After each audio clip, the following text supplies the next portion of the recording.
Good morning, students. Now, the last portion of our chapter 2 business surveys. In that, the next content is that go down and warehouses.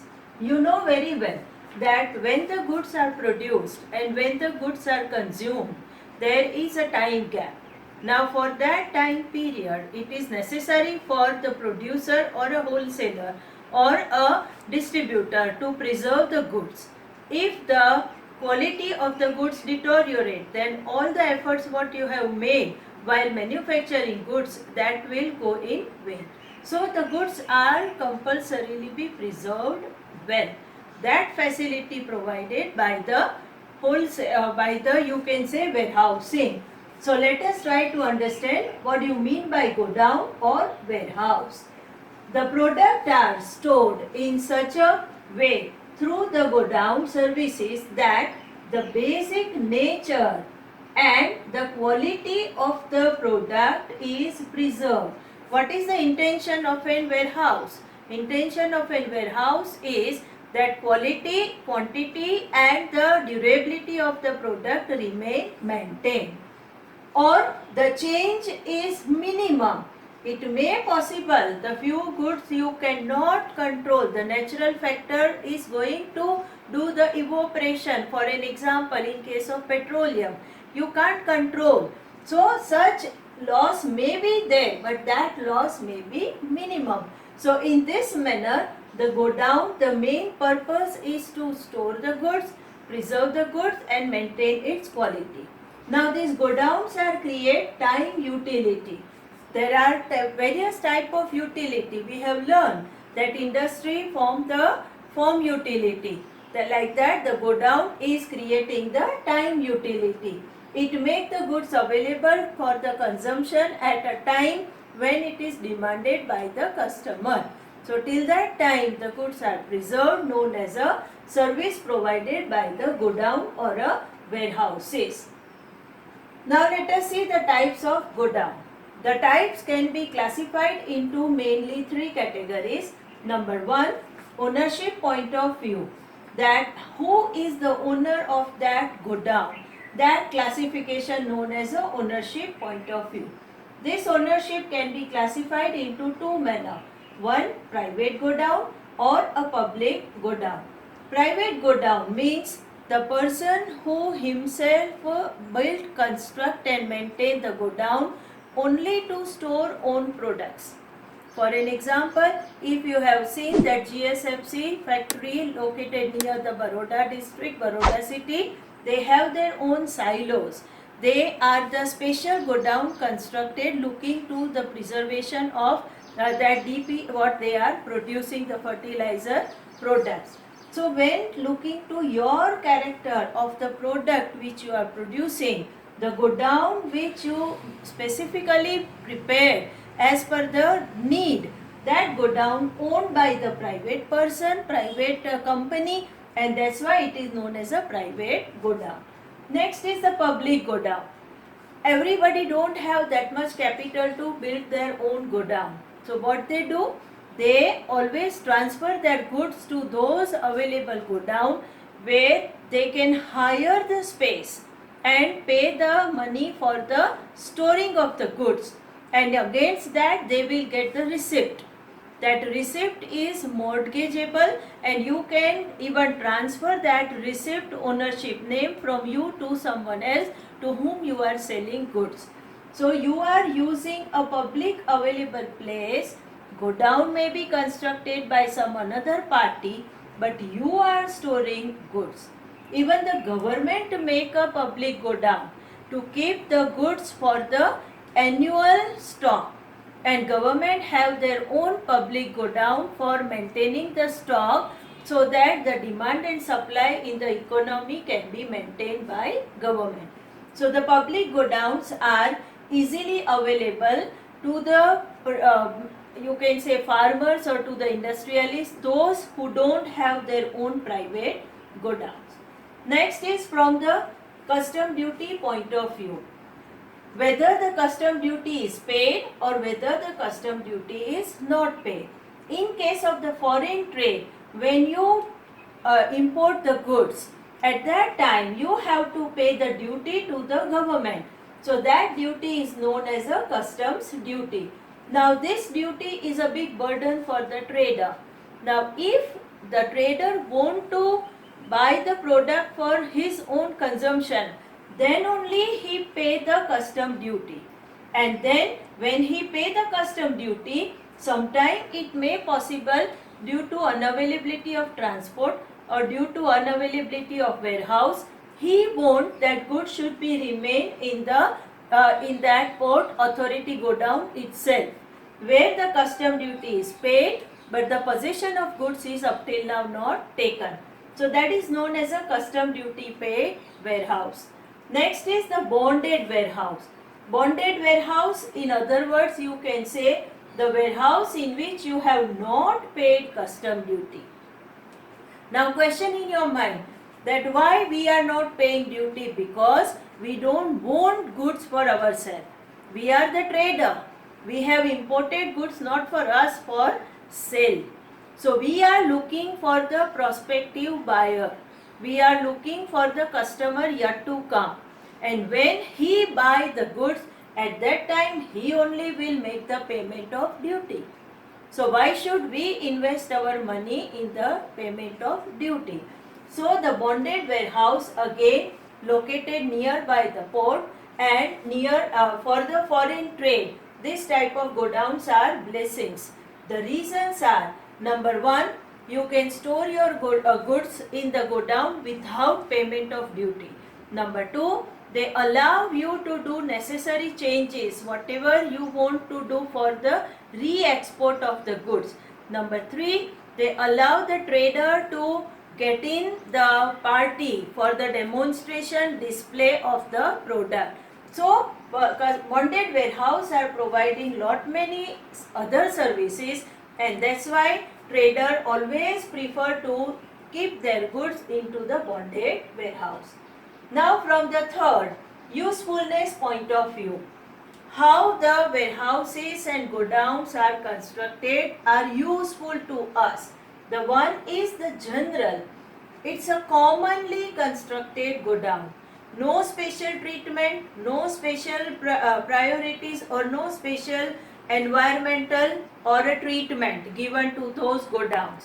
Simply you have a space, you keep your goods inside and your goods are kept till you take the goods back. So general, there is nothing special. The general charges are charged and general treatment given to all kind of goods in the same manner. That is what called as a general godown. Next is that is the special godown. Special godown means looking to the character of the product, the special treatments are given and accordingly the construction of the godown done.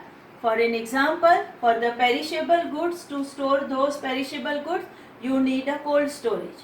Secondly, if you want to preserve the chemicals, then you need a special type of godown in which there should not be the sunlight or there should not be any wet or moist atmosphere like that. If you want to preserve the medicines, then that much cold temperature along with that absence of sunlight should be there. So all the specifications of the product are maintained and accordingly the warehouses are built and constructed are known as a special godown. In this manner, godown is one of the important service which is must. Then only your trade can be possible and your goods can be preserved. The quality, quantity and durability of goods can be maintained and time utility can be ensured. This way the godowns are one of the important service. Now let us see the last. The last service is transportation service. As you know, when the goods are produced, the goods and the labor both are supposed to be transferred from the place of production to the place of consumption. You must have observed every morning so many trains are running and people are doing up and down from one city to another city for job. You have observed when you go to the railway station, you see that the trains for the goods specifically you have observed. So all these are the transport services provided for the particularly trading activity point of view. So what is the meaning? The transport service they facilitate the transit. Transit means the movement from one place to another of people as well as goods from one place to another. You need to transfer the person, labor and raw material and even finished goods and the material whatever required from one place to another. The transport services they create place utility. Which utility the transport create is the place because they do the movement from one place to another. So such services they shift the raw material, finished goods and the labor from one place to another, from the place of supply to the place of demand. Wherever the supply is excess, if you take that product and put it into the place where the demand is there, the value of that product or the labor increases. So from the excess of supply to the place of demand, they shift. Initially, the animals only were used for the transport services, but now we have vehicle, waterways and the airways are also used for the speedy and safe transportation from one place to another. Now let us see the types of transportation.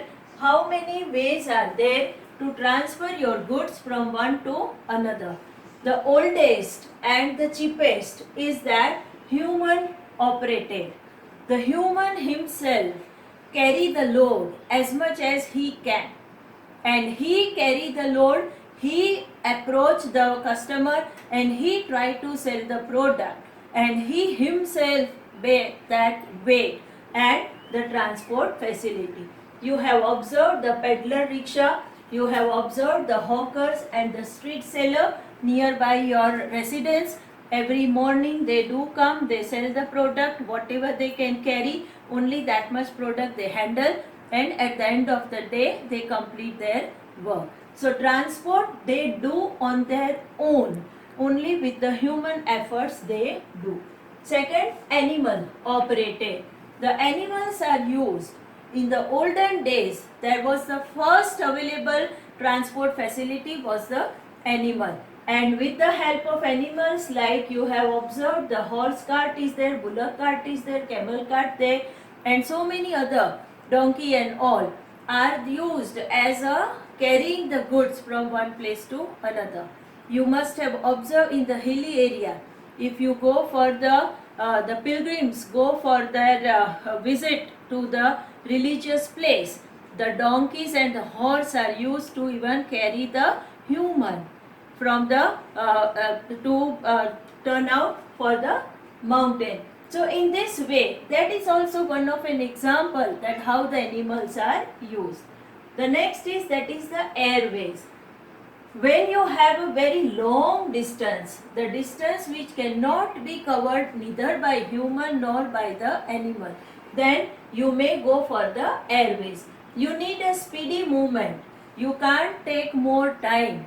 The speed is required, distance is more, volume is less and value of product is more. If these are the character, then you have to select the airways. This is going to be a more expensive and it is less available source of transportation. The low weight product and valuable goods only can be transferred by the airways. The next is that is the land transport. Mainly our internal trade done by this particular transport, that is land transport. Airways is for the foreign trade as well as you have the marine, that is the waterways is also for the foreign trade. But normally the internal trade we do with the land transport. So land is used and land is required for the means of transport. You have two types, railway as well as roadways. Railways, as I have already explained, that all the bogies you must have observed, the railway station, the railway especially for the goods train and for the that labor transport trains are going on. Roadways, you have seen that national highways are built and constructed by the government for the speedy movement of goods from one place to another. Next is that is the waterways. The sea, river, lake and canals and any other water body where you can use your boat, ferries, ships or a hovercraft for the transport facility. So here also the purpose is to move your goods or the labor from one place to another. Normally the foreign trade takes place under the waterways. It is the cheapest as well as it takes more time. Your time requirement for the water transport is more. So you have to have a patience.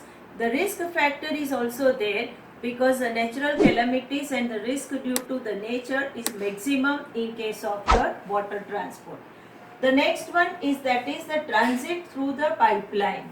You need underground transport facility also. The transport which continuously going on, but it is not creating any hassle for the people, those who are on land. So here the liquid and the gaseous products, when you are transferring from the pipeline, that particular method is known as a through the pipeline. Like you can say that the fluid waste you have, the water, the petroleum, the natural gas. At your residence, the gas which is coming for the cooking purpose, that is also transferred by the pipeline transport. So in this way, so many ways are there of transport, and without transport service, trade and commerce is not possible. Industry has to take help of it. So this is your chapter 2. We have already finished 1 and the second. You have your examinations to be conducted on the 30th, 29th or 30th of this month. 2 chapters are there. Keep on revising again and again, and in our class of this we try to compress the information as short as possible, which is easy for you to remember. For your further reference, you can refer textbook page number 17, 18 and 19. Complete the exercise, that is what your homework. Thank you.